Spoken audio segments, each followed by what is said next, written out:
جدید ریاست جو مذہب کی شہری کی مذہبی حیثیت کے حوالے سے کچھ معیارات قائم کرتی ہے، اور وہ یہ کہتی ہے کہ بھائی ریاست کا اس سے کوئی تعلق نہیں ہوگا کہ شہری کی مذہبی حیثیت کیا ہے، کہ ہمارا جو مسلمانوں کا تہذیبی پس منظر ہے اس میں تو مذہبی حیثیت ہی سے شہریت کے حقوق متعین ہوتے ہیں. بھائی یہ ذمہ ہے، یہ مستامن ہے، یہ مثال کے طور پہ وہاں پر مومن کی حیثیت سے رہتا ہے.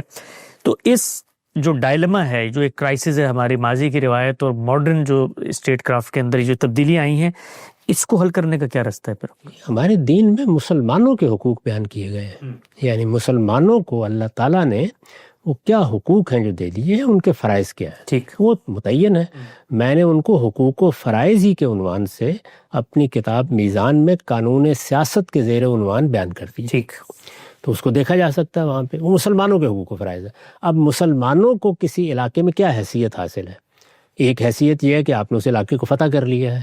تو یہ اصل میں فتح کرنے کے بعد اب مفتوحین کو آپ نے کس طرح سے دیکھنا ہے، یہ وہ معاملہ ہے. یہ جس طرح پرانے زمانے میں دیکھا جاتا تھا اسی کے لحاظ سے ہمارے یہاں بھی قانون بنا ہے.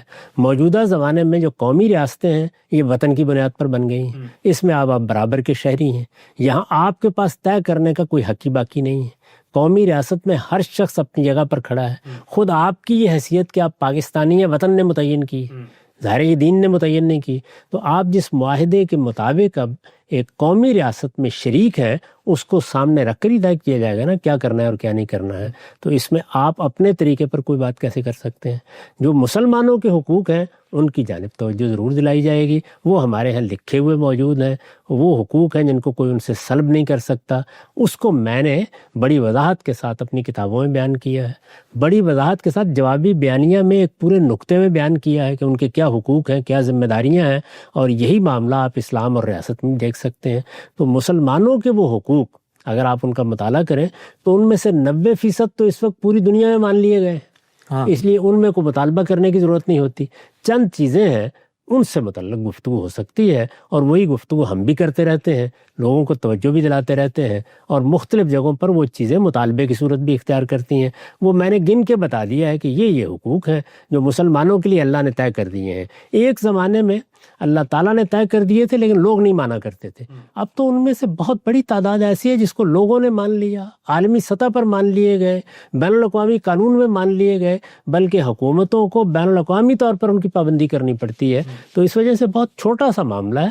جیسے مثال کے طور پر یہ کہ زکوٰۃ کے علاوہ کوئی ٹیکس نہ عائد کیا جائے. اب یہ حق ہے اور ظاہر ہے کہ پھر زکوٰۃ دینا مسلمانوں کا فریضہ قرار پا جاتا ہے کہ حکومت کے اس کو حوالے کریں. اس پر گفتگو کرنے کی ضرورت ہے، توجہ دلانے کی ضرورت ہے.